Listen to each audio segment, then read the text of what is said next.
Bapatla ecclesia of Jehovah Messiah channel నుండి వచ్చు మరి యొక్క సందేశానికి స్వాగతం. మతం యొక్క అసత్య బోధన నుండి పరిశుద్ధులకు ఒకసారే అప్పగింపబడిన బోధల్లోనికి దేవుడు మిమ్మల్ని నడిపించును గాక. ఈ సందేశం మీకు మీ కుటుంబానికి ఆశీర్వాదకరంగా ఉంటుంది గాక. సువార్త సమయం సందేశానికి స్వాగతం. సాధారణంగా ఆలోచిస్తే మానవులందరూ ఎందుకు అనారోగ్యం బారిన పడతారు, ఎందుకు అస్వస్థతకు గురవుతారు, సమస్యల్లో పడతారు. భయంకరమైన సమస్యలు ఒక్కొక్కసారి, కొన్ని సాధారణ సమస్యలు, ఒకసారి చిన్న చిన్న సమస్యలు. ఎందుకు ఇలాంటి పరిస్థితి మానవులకి ఉంది? కొంతమంది మరణం చెందుతారు, వాళ్ళకి మరణం వచ్చేస్తుంది. ఏం జరిగింది? వయసు రాలేదు, మరి బాగానే ఉన్నాడు అనిపించుద్ది, వెంటనే మరి మరణించడం జరుగుతుంది. సో ఈ లోకంలో శారీరకంగా, కొంతమంది మానసికంగా భయంకరమైన పరిస్థితుల్లో సడన్గా పడుతున్నట్టు మనకు అనిపించుద్ది. మనకి శారీరకంగా రోగం వచ్చినప్పుడు కూడా ఏంది ఇంత రోగం వచ్చింది, ఏమైంది అనిపిస్తుంది. బైబిల్ మనకి ఏం చెప్తుంది ఈ విషయంలో? మనము చరిత్రను గమనించినా లేకపోతే మన ఎక్స్పీరియన్స్లో చూసినా కూడా మనకేం అర్థమైందంటే, ఏదో ఒక నియమము తప్పటం వలన అతనికి ఆ రోగము లేకపోతే ఆ సమస్య వస్తుంది అని అర్థం చేసుకోవచ్చు. బైబిల్ ప్రకారం చూస్తే దేవుడు చాలామందికి శిక్షలు వేశాడు, పనిష్మెంట్స్, పెనాల్టీ వేశాడు. ఏంటి ప్రభువారు పనిష్మెంట్ ఇస్తున్నారు, పెనాల్టీ వేస్తున్నారు, ఇలాంటి పాపమునికి ఇలాంటి శిక్ష, ఇలాంటి దానికి ఇలాంటి శిక్ష వేస్తున్నారు, ఒక్కొక్కసారి చెప్పకుండానే జరిగిపోతున్నాయి శిక్షలు అని మనం ఆలోచిస్తే, బైబిల్లో ఫౌండేషనల్గా ఉన్న నాలెడ్జ్ ఏంటో తెలుసా? ప్రాథమికమైన జ్ఞానం ఏంటో తెలుసా? బైబిల్లో ప్రతి ఒక్కటి ఒక నియమం మీద నడుస్తూ ఉన్నది. ఏ వ్యక్తి అయితే ఆ నియమాన్ని బ్రేక్ చేస్తాడో అతనికి పనిష్మెంట్ లాగా కనపడుతుంది. అది ఈ రోజున మానవులందరూ ఎందుకు చనిపోతున్నారు? అది ఒక దేవుని పనిష్మెంట్. ఓ నరుడా, నీవు నేను చెప్పింది అతిక్రమిస్తే నువ్వు చనిపోతావు నిశ్చయముగా. అక్కడి నుంచే కదా మానవులకు మొదలైంది. సో ఎందుకు ప్రభువారు పనిష్మెంట్ పెట్టారు? ఎందుకు పనిష్మెంటు, ఎందుకు శిక్ష అని ముందు నుంచి మనం ఆలోచిస్తే, దేవుని యొక్క సృష్టిలో ఆయన విధానమే అది, ఆయన డిజైనే అది. ఇప్పుడు ఒక మీరు వెహికల్ తీసుకున్నా కూడా, లేకపోతే ఇంట్లో ఒక పనిముట్టు తీసుకున్నా కూడా, ఒక మిక్సీ తీసుకున్నా, ఒక యంత్రం తీసుకున్నా కూడా అది పని చేస్తుంది, లేకపోతే పాడైపోద్ది. పాడైపోవటం అంటే ఏంటి? మాల్ ఫంక్షన్ అవటం, చెడిపోవటం, అది రిపేర్కి వెళ్ళిపోద్ది. ఎందుకు? దానిలో ఉన్న ఆ నియమం తప్పింది. మానవులందరూ కూడా రకరకాల సమస్యల్లో పడటానికి గల కారణం, రకరకాల రోగాలు తెచ్చుకోవడానికి గల కారణం దేవుడు పెట్టిన నియమాలు. అది భౌతికంగా కావచ్చు, ఆత్మ సంబంధమైనవి కావచ్చు, అవి తప్పిపోవడం వలన మాత్రమే జరుగుతాయి. బైబిల్ ఘోషిస్తూ ఉన్నది. మనం బహుశా ఆ వచనాలు చదవలేదేమో ఇంతవరకు. చూద్దాం మనం. అసలు దేవుడు మానవులకి పనిష్మెంట్ ముందే ఏర్పాటు చేశాడా? ఎందుకు ఆయనకు కోపం మానవుల పైన శిక్ష వేస్తున్నాడా? ప్రభు అలా కాదు, తన డిజైన్లోనే ఉంది. ఏంటది? అయితే వర్క్ అవుతావు నియమం ప్రకారం, లేకపోతే ఆ నియమం తప్పిపోవటం వల్ల శిక్ష పడుద్ది. అంత సింపుల్ అనమాట ఈ లోకము. మనం చక్కగా దేవుని వాక్యానుసారంగా అర్థం చేసుకోగలిగితే. ఎవరికో వాళ్ళకి రోగం వచ్చిందండి, డాక్టర్ దగ్గరికి వెళ్తే ఏం చూస్తాడు తెలుసా? ఏ నియమం తప్పింది? షుగర్ బ్యాలెన్స్లో ఉండాలి, లేదే. షుగర్ వలన ఎన్ని నియమాలు తప్పుతాయి? కిడ్నీ పాడయ్యింది, కన్ను పాడయ్యింది, కాళ్ళు పాడవుతాయి, రకరకాల అన్నీ పాడవుతాయి. అన్ని నియమాలే, బ్యాలెన్స్గా ఉండాలి. దేవుని వాక్యము కూడా మనకు అదే చెప్తుంది. దేవుని వే ఇదండి, మీరు తప్పు చేస్తే మీకు శిక్ష పడుతుంది. పాత నిబంధనలో పంటికి పన్ను, కంటికి కన్ను. ఇప్పుడు యేసుప్రభువు వారు మన కోసం మరణించాడు, అది కూడా పెనాల్టీయే. మన పక్షముగా, అంటే మనకొచ్చిన ఆ రోగము లేకపోతే మనకొచ్చిన ఆ శిక్షని ఆయన తప్పించాడు. అది కూడా దేవుడు ధర్మశాస్త్రంలో ఏర్పాటు చేయబట్టే. దేవుడు సడన్గా ఏమీ చేయడు, ఆటోమేటిక్గా ఏం చేయడు. సునాద సంవత్సరము అని ఒకటి ఉంది బైబిల్లో, అంటే జూబిలీ ఇయర్ అంటారు ఇంగ్లీష్లో. కొన్ని సంవత్సరాలు గడిచిపోయిన తర్వాత 7 times 7, 7 సంవత్సరాలు గడిచిపోయిన తర్వాత 50వ సంవత్సరం వచ్చింది. దీన్ని జూబిలీ ఇయర్ అంటారు, సునాద సంవత్సరం. అప్పుడు అన్ని పాపములు, తప్పులు అన్నీ క్షమించబడతాయి ఆటోమేటిక్గా. ఇప్పుడు సమయం వచ్చినప్పుడు దేవుడు తన కుమారుని పంపినట్టు, ఏంటా సమయం? అది ఈ సమయమే.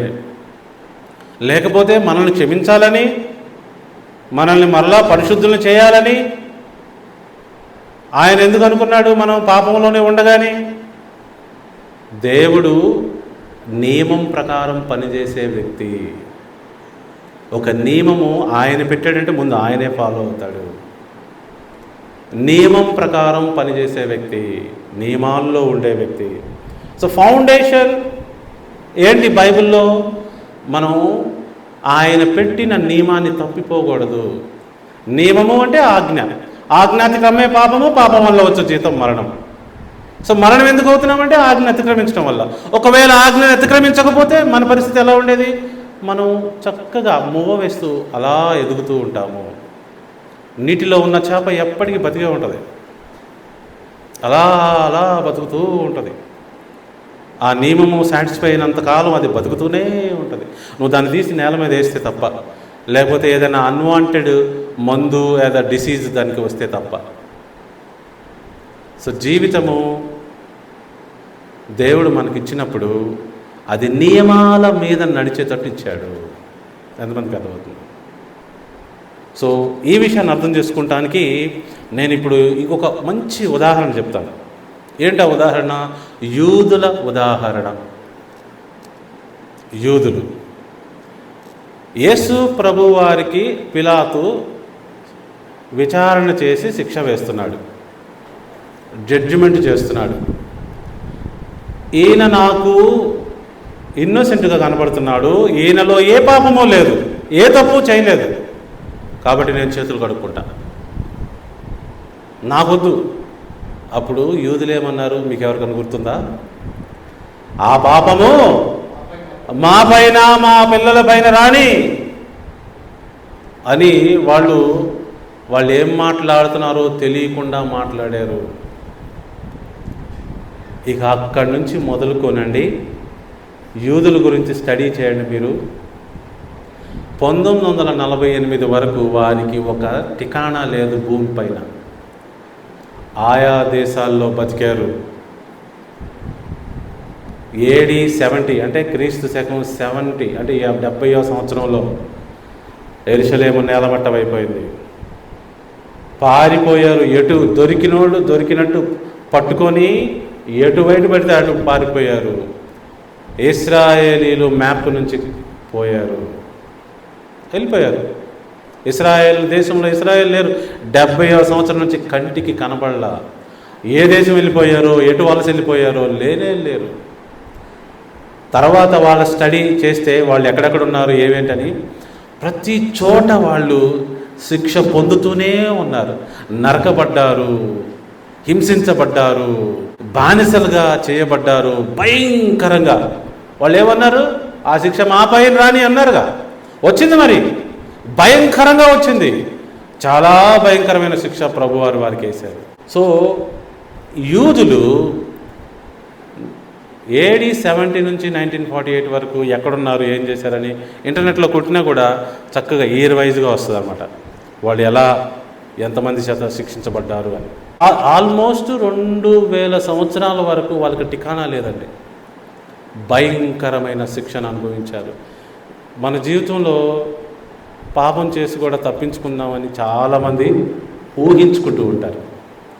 సాధ్యం కాదు. నేను అందుకే ముందే చెప్పా, ఈ సృష్టిలో దేవుడు ఫిజికల్ నియమాలు పెట్టాడు, స్పిరిచువల్ నియమాలు పెట్టాడు. అంటే కొన్నేమో కంటికి కనబడేవి, కొన్నేమో కంటికి కనబడనివి. స్పిరిచువల్ అంటే అన్సీన్ అని. సో నియమాలు పెట్టారు. ఎవరైతే నియమాలు తప్పుతారో వారికి శిక్ష తప్పదు. ఎక్లీషియాలో ఉన్న వాళ్ళకి ముఖ్యంగా చెప్తున్నాను, మీరు దేవుని యొక్క ఆజ్ఞలను నిర్లక్ష్యము చేస్తే, నేను పాట పాడతాను ప్రతిసారి. ఏం పాడతాను? పర్యవసానం పాట ఏంటి?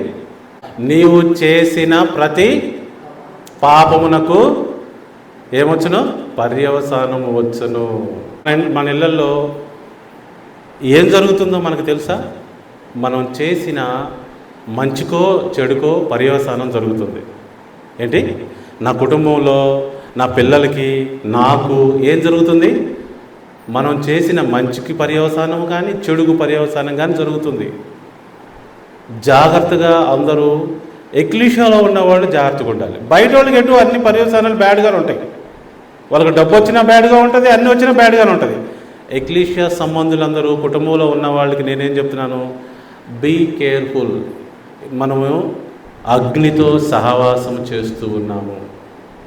ఏమండి? అగ్ని, ప్రభువారు అగ్ని. సో అందుకే దేవుని ఆజ్ఞల విషయంలో సిన్సియర్గా, సీరియస్గా ఉండండి. పర్యవసానాలు స్ట్రాంగ్గా ఉంటాయి. అందరూ గమనించాలి. యూదులకి ఎంత స్ట్రాంగ్ పనిష్మెంట్ వచ్చింది చూడండి.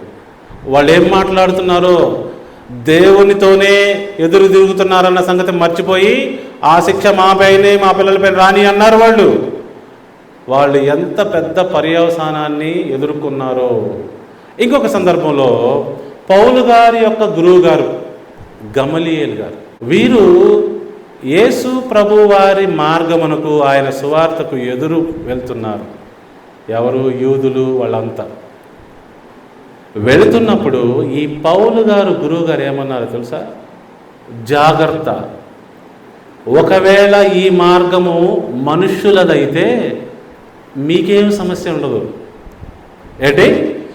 ఈ మూమెంట్, ఈ క్రీస్తు, ఈ యేసురాజు, ఆ దేవుని రాజ్యం, ఆయన చెప్పిన సువార్త, ఇది మనుషులది అనుకోండి, మీరు దాన్ని వ్యతిరేకంగా వెళ్ళొచ్చు, ఏమైనా చేసుకోవచ్చు, మీకేం కలగదు. కానీ అది దేవునిది అయితే మీకు సివియర్గా పనిష్మెంట్ ఉంటుంది. ముని కొనలకు ఎదురు తన్నులు తన్నుట ఏమంత మంచి పని కాదు కదా అన్నాడు గమలీయేలు గారు. చూసారా? ప్రియా దేవుని బిడ్డలారా, మనం అందరము ఆలోచించాలి. ఏమడుగుతున్నాడు? ఏం చెప్తున్నాడు ఆ భక్తుడు?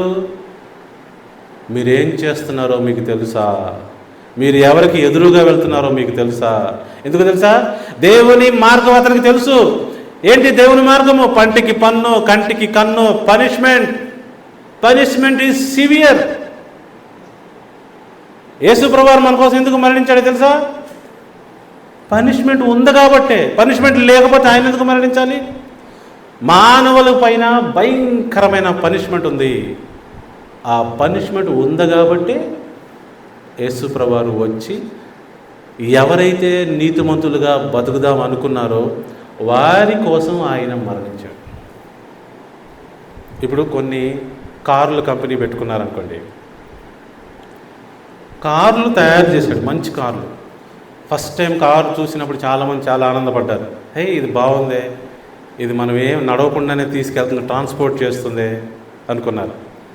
అయితే అందరూ కొనుక్కోగలిగారా? అర్హత కలిగిన వాళ్ళు, డబ్బు కలిగిన వాళ్ళు దాన్ని కొనుక్కోగలిగారు. అందరూ కొనుక్కోలేకపోయారు. కారు అందరి కోసం చేసినాడు, కానీ కొనుక్కుంది డబ్బున్న వాళ్ళే. యేసు ప్రభు వారు మరణించింది అందరి కోసమే. కానీ ఎవరైతే నీతిమంతులు అవుదాం అనుకుంటున్నారో, దేవుని రాజ్యం చేరుదాం అనుకుంటున్నారో, పరిశుద్ధ జీవితం కలిగి ఉందాం అనుకుంటున్నారో వారికి మాత్రమే ఆయన యొక్క మరణం అప్లై అవుద్ది. ఆయనగా వాళ్ళకి సంతకం పెడతాడు. మిగతా వాళ్ళకి ఎలా సంతకం పెడతాడు? మీరు పాపంలోనే ఉండి పాపంలోనే మరణిస్తాడని చెప్పాడు. నేను సంతకం పెట్టను మీకు. మీలో చేదువేరు మొలిచి దారుణమైన పరిస్థితుల్లో ఎవరైనా ఉన్నారేమో చూసుకోమన్నాడు భక్తుడు.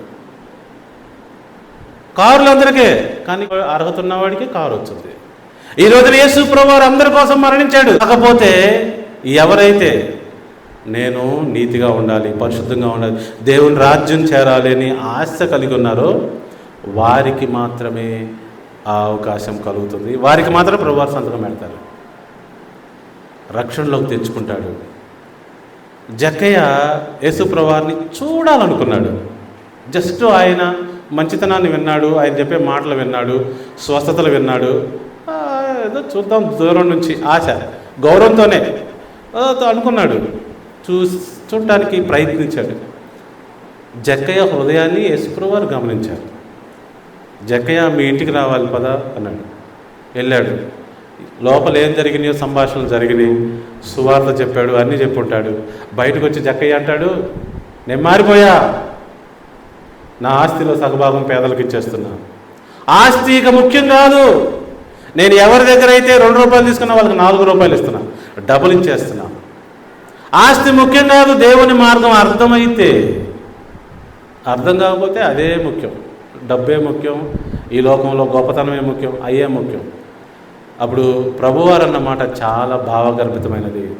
ఇతను అబ్రహాము కుమారుడే, అబ్రహాము నీతిమంతులకు తండ్రి. సో అలాంటి నీతిమంతుల తండ్రి కింద ఇంకొక కొడుకు వచ్చి చేరాడు, జక్కయ్య. ప్రియ దేవుని బిడ్డలారా, ఈనాటి ఈ సమావేశం ద్వారా మనందరం తెలుసుకోవాల్సింది ఏంటో తెలుసా? బైబిల్ యొక్క మార్గము తప్పిపోతే పనిష్మెంట్ తప్పదు. ఎవరికైనా తప్పదు, ఎవరికైనా. దేవుడు అన్యాయం చేయడం అసంభవం. అన్యాయం అంటే లాలెస్నెస్. ఆయన చేయలేడు. మనందరిని కూడా ఆయనకులాగా ఉండమంటున్నాడు. బైబిల్ మార్గమే ఇది. ఇప్పుడు కొన్ని వచనాలు చూద్దాం, మనందరికీ అర్థమవుతుంది ఏంటి ఈ దేవుని మార్గంలో ఈ పనిష్మెంట్ గురించిన ఏమేమి మాటలు ఉన్నాయి, మరి సువార్త ఏంటి, దానికి రిలేటెడ్గా మనం గమనిద్దాం. ముందు రోమా 6వ అధ్యాయం 23వ వచనం. జీవితంలో పాపము భయంకరమైన పర్యవసానాలు తీసుకొస్తుందన్న సంగతి మర్చిపోవద్దు. మన శరీరంలో రోగం ఎందుకు వచ్చింది? ఒకటేమో ఫిజికల్గా నువ్వు ఏదో తప్పిపోయావు, అంటే తినకూడని తిన్నావు, నీ బాడీకి సరిపడని తిన్నావు. రెండోది దేవుని ఆజ్ఞని నిర్లక్ష్యం చేశావు. ఎవరు చూడటం లేదులే అబద్ధాలు ఆడేద్దాం, ఎవరు చూడటం లేదులే ఆశిద్దాం, ఎవరు చూడటం లేదులే విశ్రాంతిని బ్రేక్ చేద్దాం, ఎవరు నన్ను పట్టించుకోవట్లేదే పాస్టర్ గారితోనే అబద్ధం ఆడేద్దాం. అంటే ఆ నిర్లక్ష్యం నీ మీదకి వస్తుంది. నీ జీవితంలో దేవుని ఆజ్ఞలు ప్రాముఖ్యమా కాదా? ఎందుకు ప్రాముఖ్యం కాదు నీకు? ఎవరైతే దేవుని ఆజ్ఞను చూసి భయపడుతున్నారో, వణుకుతున్నాడో, ప్రభు వాళ్ళనే దృష్టిస్తాడు. నిన్నెందుకు దృష్టిస్తాడు? నీకు దేవుని వాక్యం అంటే, దేవుని యొక్క ఆజ్ఞ అంటే నిర్లక్ష్యం. ప్రభువారు నిన్ను పక్కన పెడతాడు. నీకు ఈ లోకంలో ఉన్న స్కూల్ ఎక్కువైపోయింది, కాలేజ్ ఎక్కువైపోయింది, ఏవేమో ఎక్కువైపోయినాయి. నీ పిల్లోడికి కూడా అదే ఎక్కువైపోయిందేమో. అప్పుడు దేవుడు అంటాడు, నీకు దీనికంటే అదే ఎక్కువైపోయిందా? ఓకే, నీ నిర్లక్ష్యానికి తప్పదు భారీ మూల్యం అంటాడు ప్రభువారు. ఎవరైతే నిర్లక్ష్యంగా వ్యవహరించారో దేవునికి వ్యతిరేకంగా, వారందరికీ శిక్ష పడింది. మోషేకి శిక్ష పడింది, దావీదుకి శిక్ష పడింది. శిక్ష పడని వాడెవరు? పాపమునకు తప్పదు శిక్ష. అయితే ప్రభువారు నీ హృదయాన్ని చూస్తారు. నీవు నేర్చుకుంటంలో పాపం చేస్తున్నావా, కావాలని చేస్తున్నావా, అది కూడా ఉన్నది. ప్రభువారు హృదయాన్ని రీడ్ చేస్తారు. నువ్వు ఈ పాపం ఎందుకు చేసావు? ఎందుకు చేసావు నువ్వు ఈ పాపం? కావాలని చేసావా? వేరే ఆప్షన్ లేక, వేరే ఇంకా ఏ దారి లేక, చేయలేని పరిస్థితుల్లో నిస్సహాయుడివై చేసావా? వేరే దారి లేక చేయడం అంటే ఏంటో తెలుసా? ఏదన్నా దారి ఉంటే ఆ దారిని పట్టుకోవచ్చు. చాలామంది ఈ రోజున తప్పులు చేయడానికి అదే కారణం అండి. అయితే ప్రభువారు వారికి క్షమాపణ ఇస్తాడు, వేరే దారి చూపిస్తాడు. అప్పుడు వాళ్ళు అది చేయరు. అలాంటి వారికి ప్రభువారు ఖచ్చితంగా దారి చూపిస్తాడు, క్షమాపణ ఇస్తాడు. ఎందుకంటే మన హృదయములను ఎరిగిన దేవుడు ఆ హృదయమును చూస్తారు. విరిగి నలిగిన మనసును అంటే ఏంటో తెలుసా? చెయ్యలేక కింద పడుతూ మీద పడుతూ ఏదన్నా అవకాశం దొరికితే బాగుపడదాం అనుకున్న వాళ్ళ హృదయం అది. అర్థమవుతుందా? కావాలని తప్పులు చేసే హృదయం కాదు అది. నిలవలేక, కూర్చోలేక, నుంచోలేక, బాధపడుతూ చేసే వాళ్ళకి దేవుడు ఒక సహాయం చేస్తాడు. వాళ్ళు అప్పుడు పట్టుకొని నిలబడతారు. నేను ఒక విషయం చెప్తున్నాను, వేరే దారి లేక నేను విశ్రాంతి దినాన్ని తప్పిపోయానేమో, నాకు అవకాశం ఉంటే విశ్రాంతి దినం తప్పను అసలు అన్న వాళ్ళ హృదయం ప్రభువుకు తెలుస్తుంది. సో హృదయాన్ని లక్ష్య పెడతాడు ప్రభువారు. మన హృదయంలో ఏమున్నది? ఒకవేళ నీకు ఆ యొక్క భావం లేకుండా తప్పిపోతున్నావు అనుకోండి, ప్రభువారికి తెలిసిపోద్ది. నీకు అది చాయిస్ అనుకోండి, కావాలని చేస్తున్నావు, తెలిసిపోద్ది. సో వచనం చూద్దాం, చూడండి 23. ఏలయనగా పాపం వలన వచ్చు జీతం మరణం. అక్కడ ఆగుదాం. ఈ ప్రపంచంలో అందరూ మరణిస్తున్నారు. మనిషి పుట్టాలి, చనిపోవాలని రాయబడి ఉంది. ఆ తర్వాత తీర్పు జరుగుద్దని రాయబడి ఉంది. సింపుల్. పాపము వలన మాత్రమే ప్రతి మనిషి చనిపోతాడు. ఈ రోజున మనం పాపముని జయించాలి, జయించువాడు కావాలి అని ప్రభువారు కోరుతున్నారు. జీవితంలో పాపం పోవడమే ముఖ్యం, మిగతాది ముఖ్యం కాదు. చాలామంది అనేకమైన చెత్త విషయాలు తీసుకొచ్చి ప్రజల్ని పాడు చేస్తూ ఉంటారు. నువ్వు మంచి డ్రెస్ వేసుకున్నావా, నువ్వు మంచిగా పాట పాడావా, నువ్వు మంచిగా యేసుప్రభువారు దేవుడు అని ఒప్పుకున్నావా, మంచిగా నీట్గా మంచి పదాలు వాడి ప్రార్థన చేసావా, అనవసరమైన విషయాలు తీసుకొస్తూ ఉంటారు. నేనేమంటానంటే జీవితంలో పాపం చేస్తున్నావా లేదా అనేది ముఖ్యం. నీ జీవితంలో పాపం ఉందా? ఇవన్నీ కూడా నువ్వు బాగా చేసినా వేస్టే, ఉపయోగం లేదు. ఈరోజు వచ్చి కూర్చున్నారు, మంచిదే. అయితే జీవితంలో పాపాన్ని పోగొట్టుకోండి. మనం 2వ తారీఖు నుంచి పులియని రొట్టెల పండుగ చేయబోతున్నాం. దాని ఉద్దేశమే అది. నీ జీవితంలో ఏ మూలనుందో పాపం, నీ ఇంట్లో ఏ మూలనుందో పాపం, ఎక్కడ నక్కి ఉన్నదో, నీ హృదయంలో ఏ మూలను దాక్కొని ఉందో పాపం, దాన్ని బయటికి, అది బయటపడే, పులిసింది తీసివేసి నీ జీవితంలో పరిశుద్ధుడిగా మారు. ఇది దేవుని వాక్యం చెప్తుంది. ఎందుకంటే నువ్వు మరణించడం ప్రభువారికి ఇష్టం లేదు. ఎందుకంటే ఆల్రెడీ ఆయన డిజైన్లోనే పెట్టేశాడు, ఎవరైతే పాపం చేస్తారో వారు మరణించాల్సిందే. మరణం అంటే ఏంటో తెలుసా అండి? మనకి ఇంట్లో పనికిరాని వస్తువులన్నీ తీసుకెళ్ళి బూడిద చేస్తాం, కాల్చేస్తాం, రోడ్డు మీద కాల్చేస్తాం, బూడిదైపోతాయి, ఉపయోగం లేదు. సో ఉపయోగం లేని మనిషి మరణం అవుతాడు, ఉపయోగకరమైన మనిషి మరణం లేదు, నిత్య జీవం ఇస్తాడు ప్రభువారు. ఈ బిడ్డ నా బిడ్డ, నాకు కావాలి అంటాడు. పాపం చేయవాడు అంటే అర్థం ఏంటి రాసుకొని నేను అడుగుతా. పాపం చేయవాడు అని ఎవరు అంటే ఉపయోగం లేని మనిషి. దేవునికి, నాకు కాదు నీకు కాదు, దేవుని మార్గంలో నీతికి ఉపయోగం లేని మనిషి. ఆ వ్యక్తేనండి చనిపోయేది. అతనే పాపి అంటే, అతనే నశించేది. దేవునికి ఉపయోగం లేని మనిషి పాపాత్ముడు. సో అందరూ జాగ్రత్తగా ఈ విషయాన్ని గమనించుకోవాలి. పర్యవసానం నాకైనా నీకైనా తప్పదు, నాకైనా నీకైనా తప్పదు. ఒక్కొక్కసారి చిన్న చిన్న పర్యవసానాలు ఉంటాయి, ఒక్కొక్కసారి ఊహించని పెద్ద పర్యవసానాలు వస్తాయి. కాబట్టి ఎవ్వరూ కూడా దేవుని ఆజ్ఞల్ని వ్యతిరేకించవద్దు, అతిక్రమించవద్దు. Okay, right. ఏమంటున్నారు? పాపము వలన వచ్చు జీతము మరణం. జీతం అంటే ఏంటి? వేజెస్ అంటారు. అంటే ఏంటి? ఇప్పుడు షుగర్ వ్యాధి ఎందుకు వచ్చింది? షుగర్ వ్యాధి లేకపోతే బీపీ ఎందుకు వచ్చింది?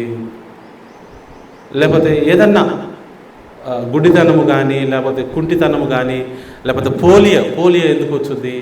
ఏమన్నా రోగాలు ఎందుకు వస్తాయి? అవి మీరు అన్వాంటెడ్ అంటే ఆపలేరు. అవి నీ బాడీలో జరిగిన పరిస్థితికి ఆపలేకుండా వచ్చేసాయి, ఫోర్స్గా వచ్చేస్తాయి. మీరు ఆపితే ఆగేవి కాదు, వాటిని జీతము అంటారు. నీ జీతం ఏంటనుకుంటున్నారు? నువ్వు పని చేయడం వల్ల నీకు ఖచ్చితంగా ఇవ్వాలి, దాన్ని ఆపకూడదు, దాన్ని ఆపడం నేరం. పనివాడికి జీతం అంతే రావాల్సిందే. మరి అతిక్రమించినా కూడా అది కూడా అలానే వచ్చుద్ది, అది జీతంలాగా వచ్చుద్ది. నా జీతం నా హక్కు అంటారు చాలామంది. నేను కూలి పని చేశాను, నాకు ఇవ్వాల్సిందే, నువ్వు నా హక్కు అది. ప్రభువారు అంటున్నారు నీకు ఒక హక్కులాగా వచ్చుది ఈ యొక్క మరణము. ఎందుకు? పాపం వలన వచ్చు జీతము మరణము. ఎవరు ఆపలేరు అని చెప్తున్నాడు. ప్రభువారు కూడా ఆపలేకబట్టే కదా యేసు ప్రభువారిని పంపింది. హోం హం ఫం అంటలా ఆయన పాపం తీసేయట్లా అట్లా అన్నాడా? అట్లా అనలేదు. యేసుప్రభువారిని పంపాడుగా. యేసుప్రభువారిని పంపి పాప పరిహారార్థ బలి చేశాడు. అంతేగాని ఇట్లా మాయం చేయలేదు ఆయన. పాపం వలన వచ్చు జీతం మరణం, అంతే. అందరూ ఈ విషయాన్ని గమనించుకోవాలి. సో డెత్ అనేది జీతం, ప్రభువారు ఇచ్చే జీతం. మరణం అనేది దేవుడిస్తున్న జీతం అంట. మనం ఏమి పని చేస్తే వచ్చింది? పాపం అంటే వాక్యానికి, లేకపోతే వాక్యం అంటే ఆజ్ఞకి వ్యతిరేకంగా ప్రవర్తించడం వల్ల వస్తున్న జీతము.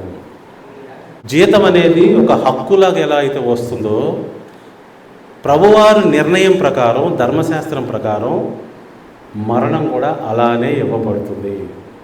అది ఆగదు. కొంతమందికి చిన్న చిన్న వ్యాధులుగా, సమస్యలుగా శిక్ష వేసినా కూడా మానవులకి అల్టిమేట్గా జడ్జిమెంట్ జరిగిపోయింది. ఇంగ్లీష్లో ఏమంటారంటే the human race already condemned. మనం ఆల్రెడీ తీర్పు తీర్చబడినామంట. కండెమ్డ్ అంటే ఏంటి? మనకు ఆల్రెడీ తీర్పు జరిగిపోయింది. యేసుప్రభువారు మరలా వచ్చి ఏం తీర్పు తీరుస్తారు? అందుకే ఆయన అన్నాడు, నేను మిమ్మల్ని తీర్పు తీర్చడానికి రాలా, మీకు ఆల్రెడీ తీర్పు తీర్చబడింది, మీరు ఆల్రెడీ మరణంలోనే ఉన్నారు, మరణ పాత్రులుగా ఉన్నారు. మిమ్మల్ని ఆ తీర్పు నుంచి, లేకపోతే ఆ శిక్ష నుంచి రక్షిస్తా, బాగు చేస్తానికి వచ్చా, జీవంలోకి నడిపించడానికి వచ్చా. ఓకే, అందరికి అర్థమవుతుంది కదా? నెక్స్ట్, అయితే దేవుని కృపావరము మన ప్రభువైన యేసుక్రీస్తునందు నిత్యం.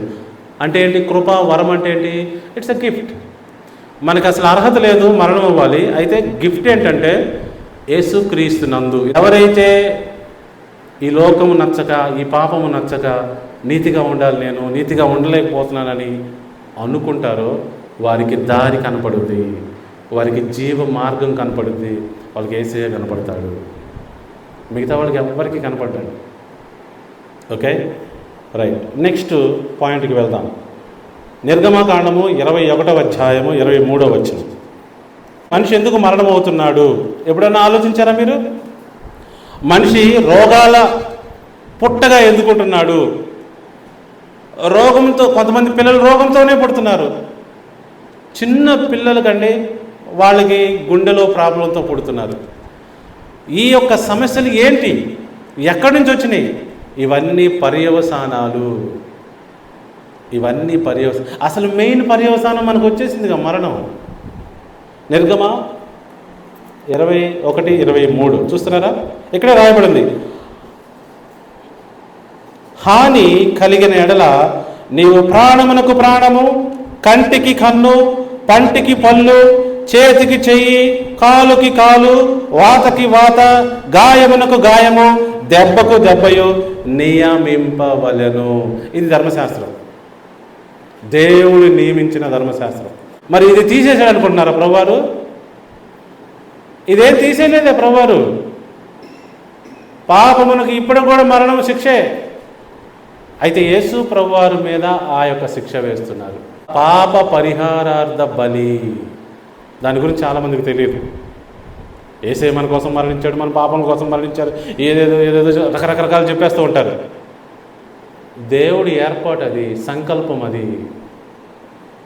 అర్థమవుతుందా? ఇది క్రూయల్టీ లాగా కనబడుతుందా మనకి? నో. ఇదేమన్నా ప్రభువు ఇంత కఠినంగా ఉన్నాడేంటి అనిపిస్తుందా మనకి? ప్రేమ లేని దేవుడు అనుకుంటున్నారా? లేదు.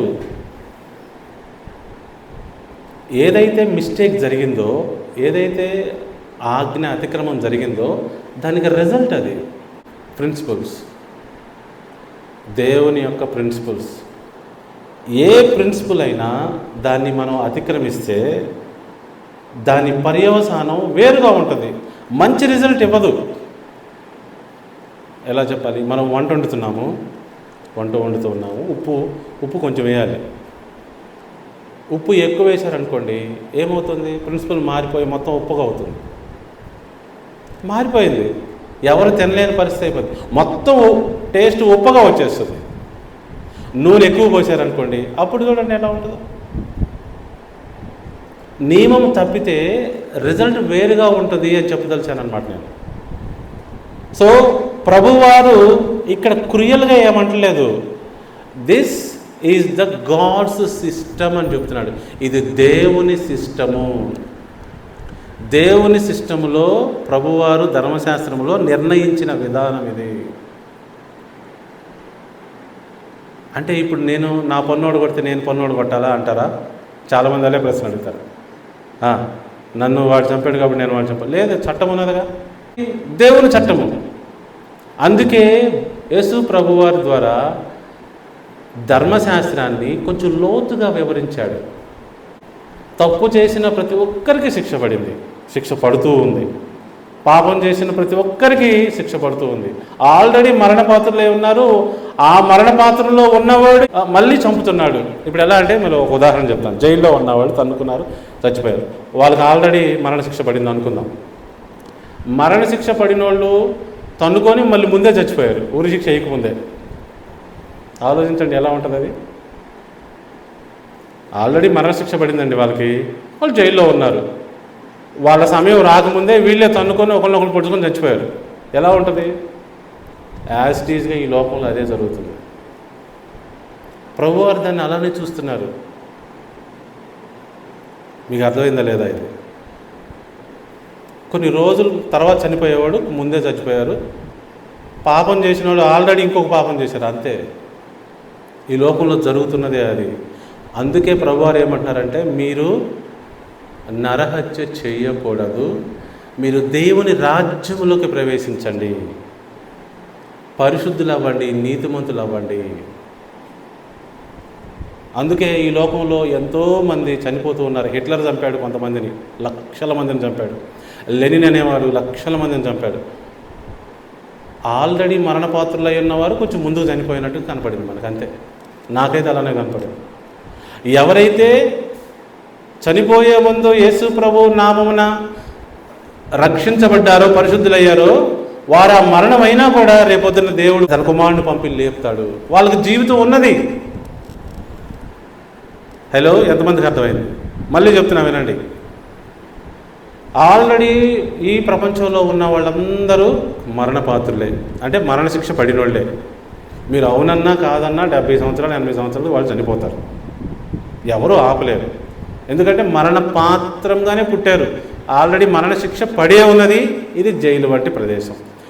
వారే ఒకరినొకరు పొడుచుకొని తన్నుకొని ముందే చనిపోయారు అనుకోండి, దానికి పెద్దగా ప్రభువారు ఆలోచించరు. ఎందుకని? ఆల్రెడీ మరణపాత్రులు కదా.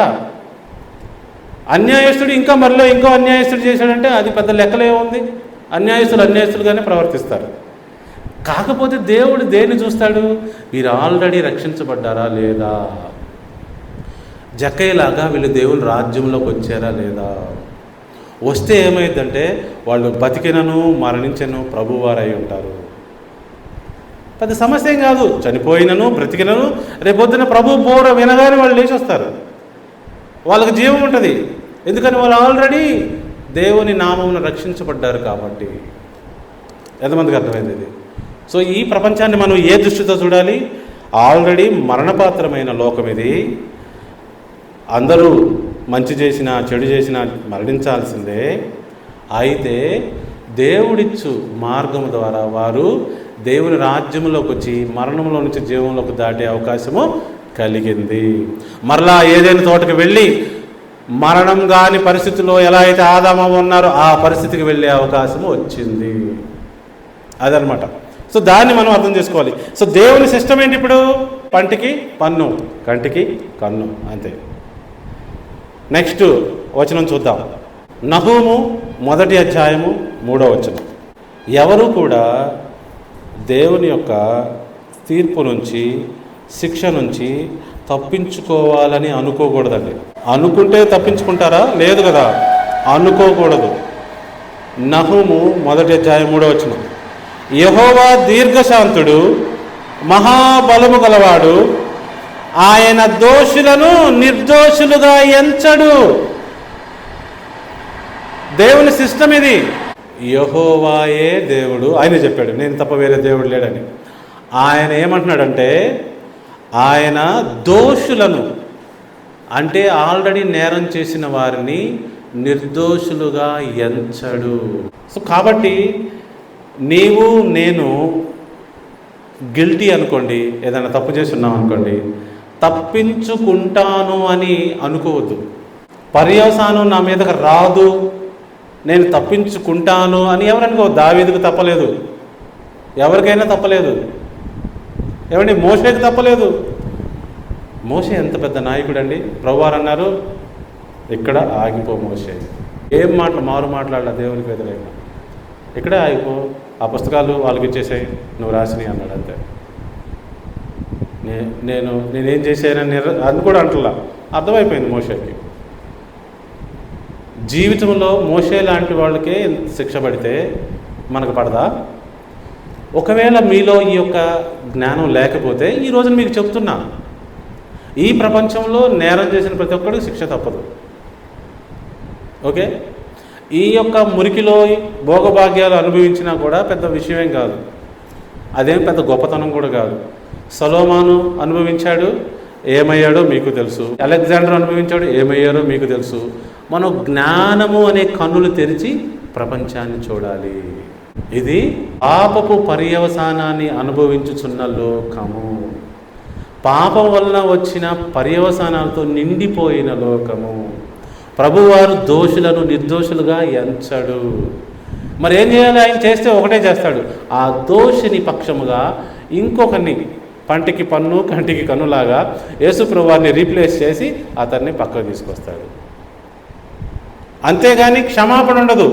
There is no forgiveness. And యాక్చువల్గా అందరికి అర్థమైంది, నేను ఎప్పుడో చెప్పేది. క్షమాపణ ఎలా ఉంది ప్రభువుది? ఇంకొకరికి వేస్తున్నాడు ఆ శిక్ష. అలా మనల్ని క్షమించాడు.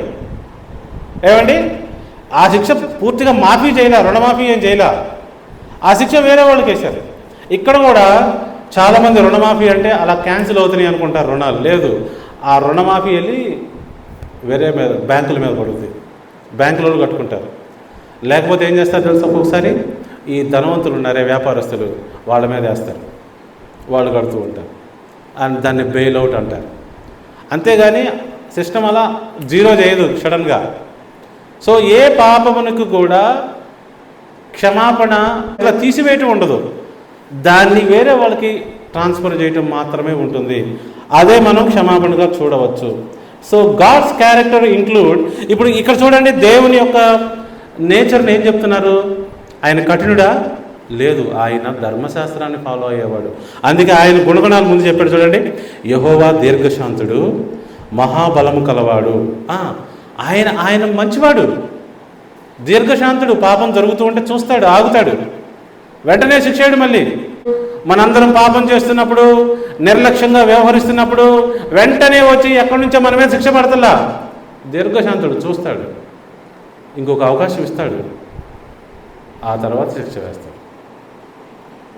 నన్ను చూడటం లేదులే ప్రభు, నేను నాకేం కాదులే అని మీరు అనుకుంటున్నారా? ప్రభువారి దోషులను నిర్దోషులుగా ఎంచడుగా, అది కూడా గమనించుకోవాల్సిందిగా మనం చేస్తూ ఉన్నాను. తర్వాత యెహెజ్కేలు గ్రంథము 18వ అధ్యాయము 20వ వచనం. అందుకే ఒరిజినల్ హీబ్రూ చదవాలి, కొంచెం ఇంగ్లీష్ వచ్చి ఉండాలి, బైబిల్ని స్పష్టంగా అర్థం చేసుకోగలిగిన జ్ఞానం ఉండాలి. అందుకే మన ఎక్లీషియాలో ఉన్న పిల్లలకు నేను అదే చెప్తాను, బుర్ర పెట్టండి, రూట్ వర్డ్స్ తెలుసుకోండి, హీబ్రూ వర్డ్స్ తెలుసుకోండి, నిజమైన అర్థాన్ని బయటకు తీయండి. ఊరికి తెలుగులో చదివేసి ఇది ఇంతే అనుకోకూడదు. ఎందుకంటే తెలుగులో, ఇంగ్లీష్లో చాలా తప్పులు రాశారు, అంటే ట్రాన్స్లేట్ చేశారు, తప్పులు ట్రాన్స్లేట్ చేశారు. చూడండి, యెహెజ్కేలు 18:20 ఇక్కడ తప్పుగా ట్రాన్స్లేట్ చేశారు. చూడండి, పాపము చేయువాడే మరణము నందును. చేయువాడే అని ఉందే, ఇంగ్లీష్లో సోల్ అని ఉంటుంది. అంటే ఏంటి తెలుసా? పాపము చేయు ప్రతి ఒక్క ఆత్మ అని అర్థం. అంటే జీవించు ఆత్మ. జీవించు ఆత్మ అంటే ఎవరు? మనిషే కదా. సోల్ అంటే ఎవరు? మనిషి. కానీ సోల్ అంటే అనుకుంటారు లోపల ఆత్మ ఉంది అనుకుంటారు. అట్లా కాదు. పాపము చేయువాడే మరణము నందును. అందరూ గమనించాలి ఈ విషయాన్ని. అంటే ఏం చెప్పదలుచున్నారు? పాపము చేసేవాడికి ఖచ్చితంగా మరణము ఉంటుంది. అకౌంటబిలిటీ, పర్సనల్ అకౌంటబిలిటీ అనమాట. ఓకే, అంటే ఇండివిజువల్ అనమాట. నా పాపం వలన వాళ్ళకి నేరం, తండ్రి చేసిన పాపాలు నా మీదకి వస్తాయి, నా పాపం వేరే మీద వాళ్ళకి వెళ్తాయి, అట్లేం రావు యాక్చువల్గా. మరి వచ్చింది ఏంటి వస్తుంది చెప్పండి? తల్లిదండ్రులు అబద్ధాలు ఆడితే ఏమొస్తుంది పిల్లల మీదకి? తల్లిదండ్రులు తప్పులు చేస్తారు, పిల్లల మీదకి ఏమొస్తుంది చెప్పండి? అందరూ గమనించాలి. తల్లిదండ్రులు చేసిన పాపము పిల్లలకు వచ్చుద్దా? ఏమండి, పాపం రాదు కానీ ఎఫెక్ట్ వచ్చింది. తండ్రి పాపం చేశాడు, మధ్యలో చచ్చిపోయాడు, పిల్లల్ని ఏం చేశాడు? అడుక్కు తినేవాళ్ళని చేశాడు. వాళ్ళు ఏం పాపం చేయలా, ఆ యొక్క పాపం యొక్క పర్యవసానం వచ్చింది. తల్లిదండ్రులు అబద్ధాలు ఆడారు, చిన్న అంటే మరణపాత్రమైన పాపం కాకపోయినా ఏదో 1-2 అబద్ధాలు ఆడారు. మరి ఏం చేయాలి వాళ్ళకి? దాన్ని ఎఫెక్ట్ కొట్టుద్ది. ఎవరు ఈ తల్లిదండ్రులు నమ్మట్లేదు, దాని ప్రభావం చేత వాళ్ళ పిల్లల మీద కూడా ఎఫెక్ట్ కొట్టుద్ది. చూసారా? వీళ్ళు కొంచెం భయంకరమైన పాపమే చేశారనుకోండి, పిల్లల మీదకి చిన్న చిన్న రోగాలు వస్తాయి, ఎఫెక్ట్ కొట్టుద్ది. మరి అదే చెప్తున్నా, డైరెక్ట్ పాపం రాదు, ఎవరి పాపం వాళ్ళదే. కానీ అధికారంలో ఉన్నవాళ్ళు తప్పు చేస్తే ఎలా అయితే మిగతా రాష్ట్రం అంతా భరించాలో అలానే ఎఫెక్ట్ అనమాట, దాని ఎఫెక్ట్స్. ఇప్పుడు ముఖ్యమంత్రి బాగా అప్పులు చేసి వెళ్ళాడు అనుకోండి, అప్పులన్నీ ఎవరు తీర్చాలి? భారం అంతా రాష్ట్రం మీద పడుద్ది. సో పాపము చేసింది ఒకరు, ఆ పాపములకు శిక్ష వారికి వస్తుంది, కానీ ఆ పాపము యొక్క ఎఫెక్ట్స్, ఆ శాపము యొక్క ప్రభావం మిగతా వాళ్ళందరి మీద పడుతుంది. ఈ ఏరియాలో ఎవరైనా ఒక్కడు తప్పు చేస్తే ఏరియా మొత్తం మీదకి బ్యాడ్ నేమ్ వచ్చింది. ఈ ఏరియా అంతా ఈ ఏరియాలో ఉండకూడదని. చూసారా? అలా అనమాట. పాపం ఒకటే చేసింది, కానీ ఏరియా మొత్తానికి ఎఫెక్ట్ కొట్టింది.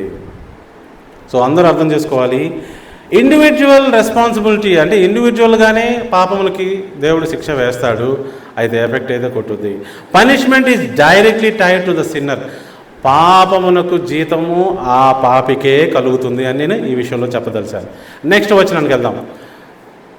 సంఖ్యాకాండము 32వ అధ్యాయము 23వ వచనం. ఇవన్నీ రూల్స్. ఎందుకు ప్రభువారు ఇలాంటి రూల్స్ పెట్టాడో తెలుసుకోవాలి. ఒక్కొక్కసారి ఇంట్లో ఒక పిల్లోడు తప్పు చేస్తాడు, కుటుంబానికి మచ్చబడిపోద్ది. ఎవరో తప్పు చేయడం వల్ల ఆ ఇంట్లో ఉన్న పిల్లలకు పెళ్ళి అవ్వదు, ఆ కుటుంబం అలాంటిది అని చెప్పేసి. మరి అంతే కదా, అందరూ అర్థం చేసుకోవాలి. నంబర్స్ 32:23. మీరు అట్లు చేయని ఎడల యెహోవా దృష్టికి పాపము చేసిన వారుగుదురు గనుక మీ పాపము మిమ్మును పట్టుకొనును. ఏమన్నారు చూడండి, అని తెలుసుకొనుడి. 1 కింద రాశారు చూడండి, పాప ఫలితము మీకు లభించును. మిమ్మల్ని పట్టుకుంటుంది ఆ పాపము. చాలామందికి తెలియట్లే ఇది. చాలామంది జీవితాల్లో జరుగుతున్న పర్యవసానాలు గుర్తించగలిగిన కళ్ళు లేవు వాళ్ళకి. వాళ్ళు ఏమంటారంటే, నాకే ఎందుకు ఇలా జరుగుతుంది, నేనేం చేశాను అన్న మాటలు మాట్లాడుతూ ఉంటారు. నువ్వు జాగ్రత్తగా పరిశీలిస్తే నువ్వు చేసిన పాపాలు నీకు గుర్తుంటాయి. చాలామందికి వాళ్ళు చేసిన పాపాలు వాళ్ళకి గుర్తుండవు, మర్చిపోతారు. ఇప్పుడు ఒకడు ఇంకొకటికి అన్యాయం చేశాడండి, చేసినట్టు గుర్తుండదు, చేయించుకున్నవాడికి గుర్తుంటుంది. కానీ నేనేం చేశాను అంటూ ఉంటాడు. నువ్వు చేసింది నీకేం గుర్తుంటుందిలే, జరిగింది మాకు కదా, మాకు గుర్తుంటుంది అంటారు అప్పుడు వాళ్ళు. సో కాబట్టి ఆ పాపము నిన్ను పట్టుకొనును అంటే ఏంటి? ఆ పాపము యొక్క ఫలితము నీకు లభించును. ఇప్పుడు పాప ఫలితం యేసుప్రభువు వారి మీదకి వేశారు తండ్రి, ఆయన భరించాడు. ఆయన పొందిన దెబ్బల చేత మనకు స్వస్థత, అంటే సమానార్థమైన శిక్ష ఆయన పైన పడింది. చూసారా ఏమైందో? సో కాబట్టి పాపములకు పనిష్మెంట్ ఎప్పుడు తొలగిపోదు, ఉంటుంది. అది నిన్ను పట్టుకుంటుంది, గ్యారంటీగా పట్టుకుంటుంది. ఎందుకు ఇలాంటి విషయాలు నేను ఈ రోజున చెప్తున్నానంటే, ధర్మశాస్త్రము దేవుడు మనకిచ్చినప్పుడు ఆశీర్వాదములుగా ఇచ్చాడు. మీరు మిస్టేక్ చేయబాకండి. ఈరోజు జ్వరం వచ్చిందంటే అర్థం ఏంటి? నాకు ఈరోజు జలుబు చేసిందంటే అర్థం ఏంటి? నాకు ఇక్కడ దురద పడుతుంది ఈ చెయ్యంతా అంటే అర్థం ఏంటి? సడన్గా పక్షవాతం వచ్చిందంటే అర్థం ఏంటి? బాడీలో ఉన్న నియమాల్ని తప్పించాను నేను. ఏంటి? నేను చేసే పనుల వల్ల, నేను తినే తిండి వల్ల అవన్నీ జరుగుతున్నాయి లోపల. మీరు నమ్మండి నమ్మకపోండి, వారానికి ఒకరోజు కానీ 2 రోజులు కానీ ఉపవాసం ఉంటే మీ బాడీకి మీరు మేలు చేసిన వారు అవుతారు. హృదయము అంటే గుండె దండం పెట్టుద్ది మీకు, చాలా సంతోషం అయ్యా ఈరోజు తినలేదంటారు. తెలుసా మీకు? చాలా హ్యాపీ ఫీల్ అవుతుంది. చాలా ఈ గట్ ఉంది కదా, అంటే ఈ ప్రేగులు దండం పెడతాయి మీకు. నేను క్లీన్ చేసుకుంటాను, మీరు నాకు అవకాశం ఇస్తున్నారు.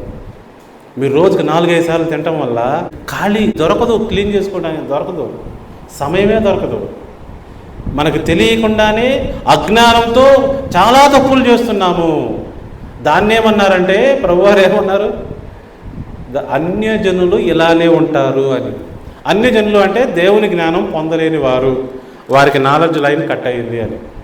వాళ్ళు అన్యజనులు. స్వజనులు అంటే దేవునితో ఉన్నవాళ్ళు, కనెక్షన్ ఉన్నవాళ్ళు, వారికి రోజు జ్ఞానం అందుతూ ఉంటుంది, ఇలా అందుతూ ఉంటుంది. అర్థమవుతుందా? ప్రపంచంలో జాతులు అని అపవాది క్రియేట్ చేశారు. మనమంతా మానవ జాతి, ఒకే జాతి. కానీ జాతులుగా క్రియేట్ చేసి ఒకరినొకరు తన్నుకునేటట్లు, ఒకరినొకరు పొడుచుకునేటట్లు చేస్తున్నాడు. ఇది అపవాది మాయ, అపవాది సృష్టి. మేము గొప్ప, మీరు తక్కువ, మాది అగ్రకులము, మీది తక్కువ కులము. పిచ్చి పట్టింది. అలాంటి ఏమీ లేవు దేవుని వాక్యం ప్రకారం. మానవులందరూ సమానం, మానవులందరూ సమానం. నలుపు తెలుపు ఎరుపు ఏ భేదం లేదు, అందరూ సమానం. ప్రభువారి దేవుని వాక్యంలో ఇదే చెప్తున్నారు. అయితే ఒకటే ఉంటుంది, ఒకళ్ళు అన్యజనులుగా ఉంటారు, ఒకరు స్వజనులుగా ఉంటారు, అంతే. దేవుని రాజ్యంలో చేరిన వాళ్ళు స్వజనులు, దేవుని రాజ్యంలో ఇంకా చేరిన వాళ్ళు బయటవారు, అంతే. అన్యజనులు ఫారినర్స్. సో కాబట్టి పాపము చేయవాడు అన్యజనుడు అయిపోతాడు. వాడిని తీసుకెళ్ళి దేవుడు ఆదాంలాగా ఏదైనా తోట నుంచి బయటపడేస్తాడు. నీకు నా నాలెడ్జ్ లేదు, నా ఎన్విరాన్మెంట్ లేదు, నీకు నా స్వస్థత నీకు లేదు, నా సన్నిధి నీకు లేదు. అది దేవుడు చేసేది. ఎంతమందికి అర్థమవుతుంది? సో పాపము భయంకరమైన పరిస్థితుల్లోకి తీసుకెళ్తుంది. అందుకే చాలామందికి తెలియట్లేదు, వాళ్ళు ఈ రోజున జీవించుతున్న జీవితము ఎలా జీవిస్తున్నారు ఇప్పుడు గలతీయులకు రాసిన పత్రికలో తెలిసిపోద్ది. మీరు ఈ జీవితం అంటే ప్రస్తుతానికి ఎలా ఉన్నారు నాకు తెలియదండి. మంచుకున్నారా, లేకపోతే బాధపడుతూ ఉన్నారా, ఏ పరిస్థితిలో ఉన్నారో తెలియదు. కానీ ఈ వాక్య భాగం చదువుకోండి, మీకు అర్థమైపోద్ది. గలతీ 6వ అధ్యాయం 7వ వచనం. గలతీ ఇదే జరుగుతుంది, మరలా జరుగుతుంది, ఇదే జరగబోతుంది కూడా.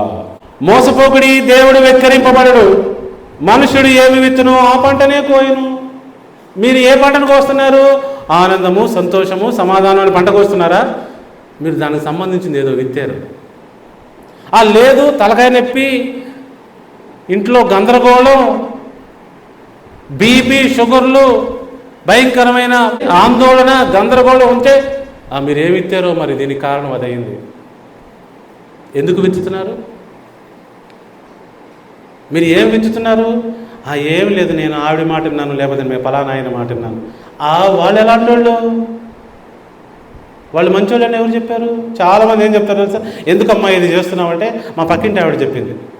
మీ పక్కింటి ఆవిడ ఏమైనా శాస్త్రవేత్త, లేకపోతే దేవుని బిడ్డ, లేకపోతే మా ఫ్రెండ్ చెప్పింది, వాళ్ళు ఏమైనా శాస్త్రవేత్తలా?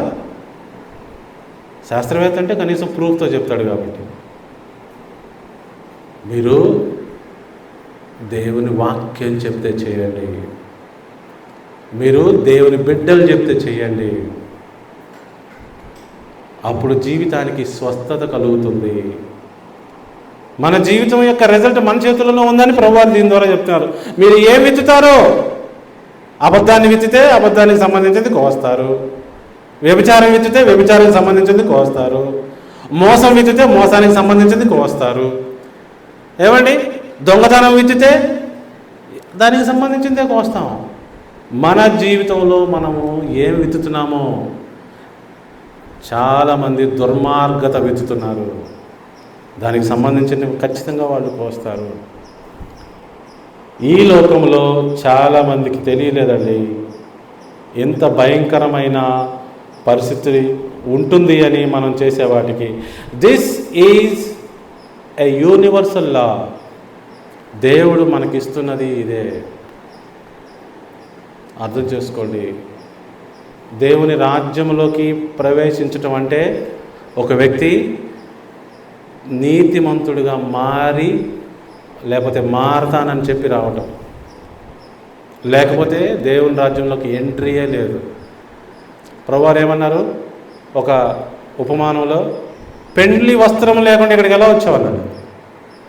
పెండ్లి వస్త్రం అంటే నీతి అని. నీతి కలగకుండా ఎంట్రీయే లేదు. నీతి కలిగితేనే ఎంట్రీ. అది దేవుని రాజ్యం, పరిశుద్ధ రాజ్యం. యాక్చువల్గా ఇలాంటి సమావేశాన్ని ఏమనాలి? పరిశుద్ధుల సమావేశం అనాలి. కానీ మామూలు సంఘాల్లో ఎవరిని పెడితే వాళ్ళకి తీసుకురావటం, స్టేజీలు ఎక్కియటం అన్నీ చేస్తూ ఉంటారు. అది పరిశుద్ధుల సమావేశం ఎలా అవుతుంది? నీతిమంతుల సమావేశం ఎలా అవుతుంది? ఎవరు పడితే వాళ్ళకి ఎంట్రీ లేదు. ఒకవేళ ఎంట్రీ ఉంటే ఎలా ఉండాలి? ఇది అందరికీ సంబంధించిన మీటింగ్ అని చెప్పి వాళ్ళకి ఎంట్రీ ఉండాలి. ప్రభువారు ఎన్నిసార్లు చెప్పాడు, మోషే చెప్పులిప్పిరా పరిశుద్ధ స్థలం. పరిశుద్ధుడు ఉండే ప్లేసు పరిశుద్ధ స్థలము. అది ఏదైనా సరే అందరూ వీటిని గమనించుకొని జీవితంలో మరి అడుగులు వేయాలనే మనం చేస్తూ ఉన్నాను. నెక్స్ట్ వచనం, రోమీయులకు రాసిన పత్రిక 2వ అధ్యాయము 6వ వచనం చూడండి.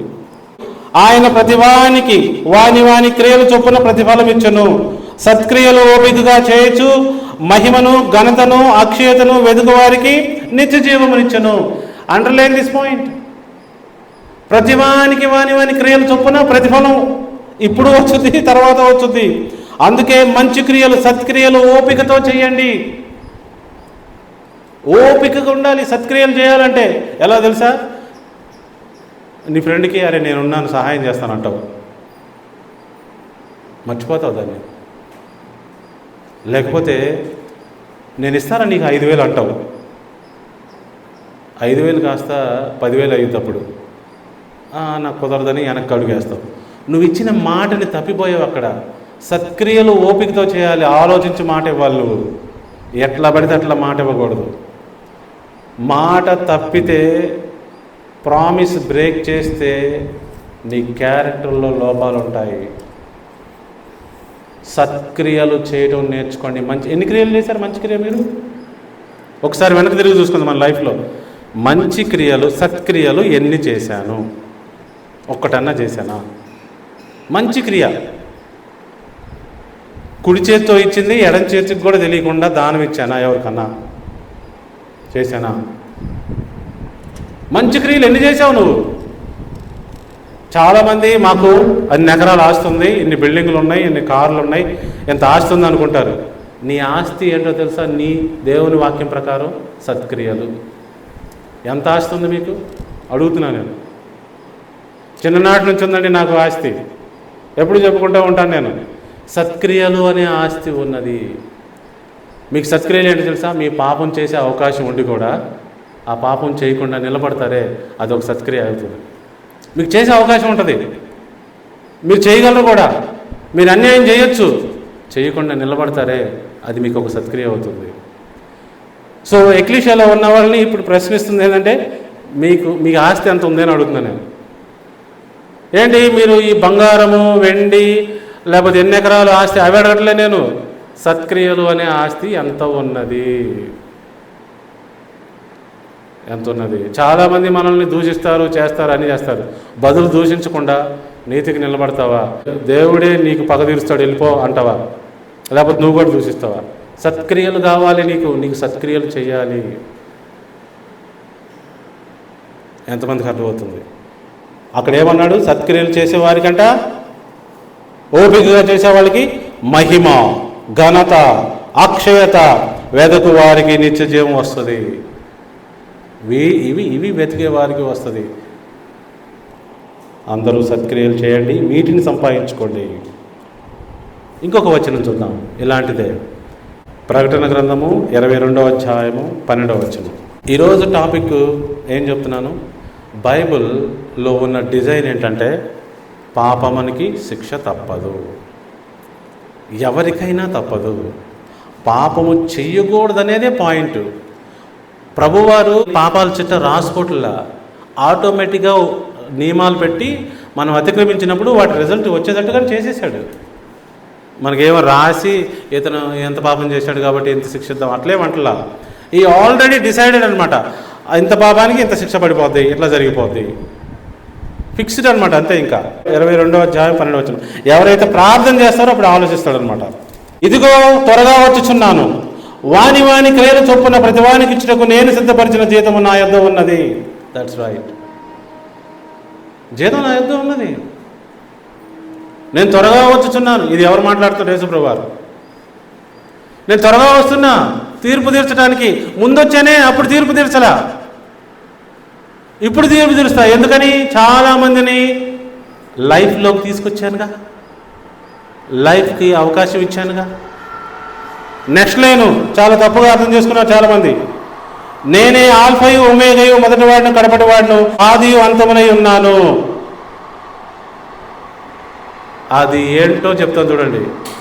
తీర్పు తీర్చే విషయంలో ఫైనల్ వర్డ్ నాదే, అది దాని అర్థం.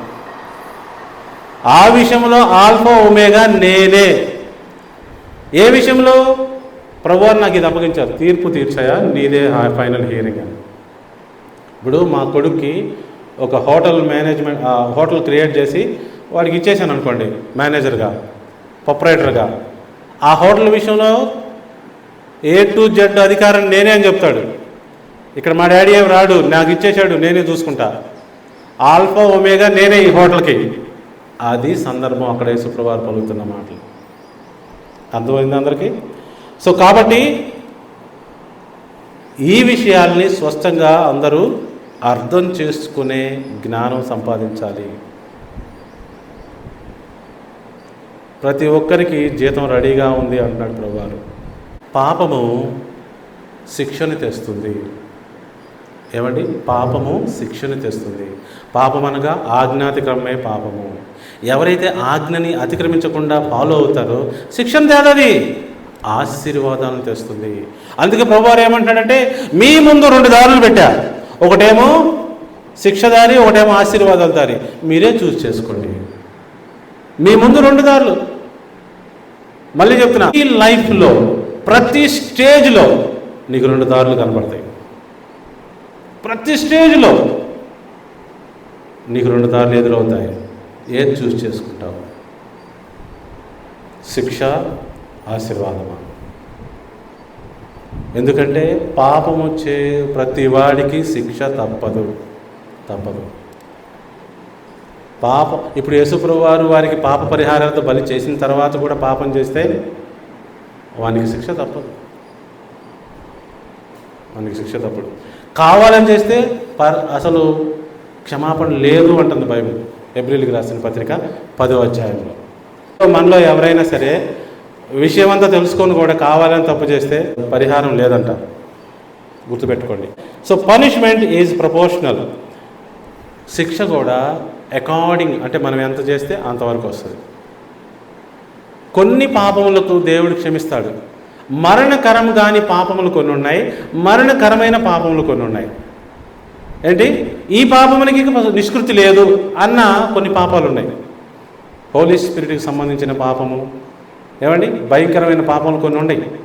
దేవుని మార్గాన్ని, దేవుని యొక్క నేచర్ని వ్యతిరేకించే పాపాలు అవి. వాటికి నిష్కృతి లేదు. ఇప్పుడు మీరు ఏదైనా టీచర్ దగ్గరికి వెళ్ళి నేర్చుకోవడానికి వెళ్ళారనుకోండి, నీకే రాదు అంటున్నావు అనుకోండి, ఇంకేం నేర్చుకుంటావు? అతని దగ్గర ఏం నేర్చుకోలేవు. ఆ టీచర్ని క్వశ్చన్ చేస్తే ఏం లేదు, ఇంకేం నేర్చుకోవడానికి లేదు. అప్పుడు ఆ టీచర్ ఏం చెప్పాలి? నా లెసను నీకు లేదు, ప్లీజ్ గెట్ అవుట్. ఎందుకని? You are questioning the intelligence of that person. So అతను నీకు ఎలా టీచ్ చేస్తాడు? టీచ్ చేయడు ఇంకా. అదనమాట. అందరికి అర్థం అవ్వాలి నేను చెప్తున్న విషయాలు. No guilt goes unpunished. ప్రతి పాపమును ప్రభువారు పట్టుకొని శిక్ష వేస్తాడు. పట్టుకుంటుంది, పాపమే పట్టుకుంటుంది. అకౌంటబిలిటీ కావాలి, కాన్సిక్వెన్సెస్ ఉంటాయి జీవితంలో. ఈ స్టేట్మెంట్ గుర్తుపెట్టుకోండి.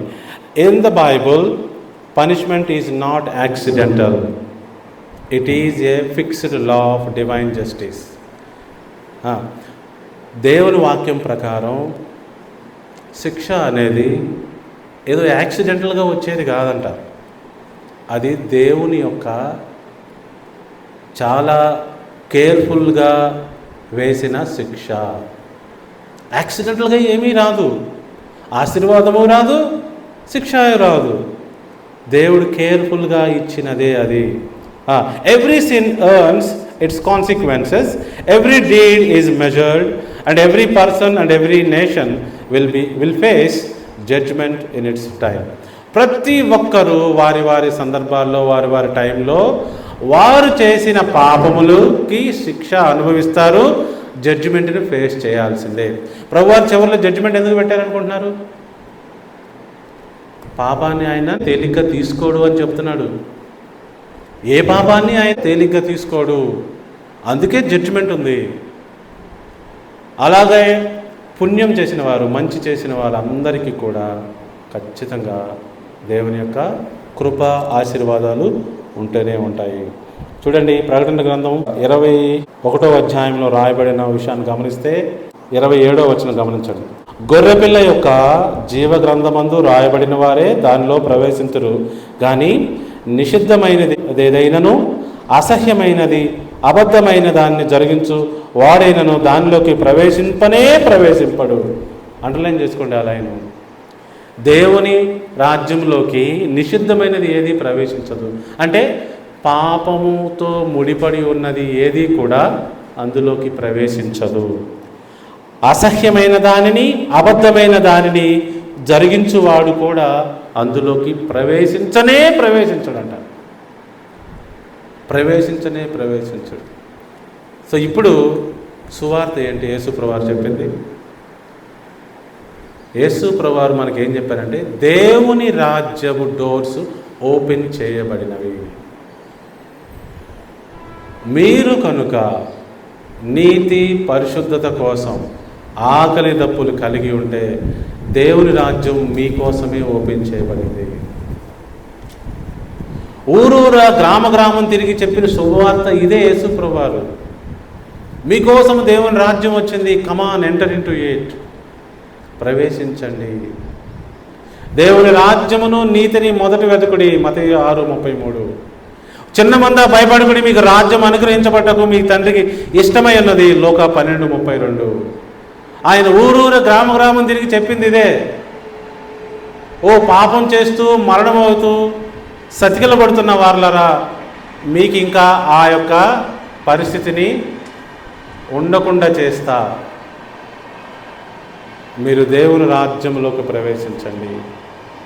అది యేసు ప్రభువారి యొక్క పిలుపు.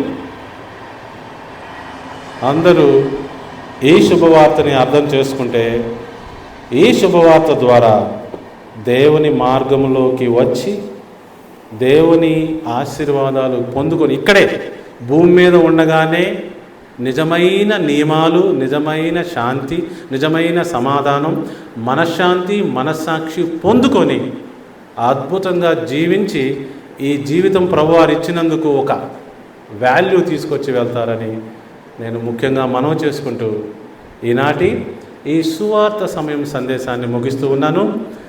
అందరికీ అన్ని విషయాలు అర్థమని నేను భావిస్తున్నాను. Thank you all for joining today. వచ్చే వారం మళ్ళీ ఇదే సమయానికి కలుసుకుందాం. అంతవరకు సెలవు.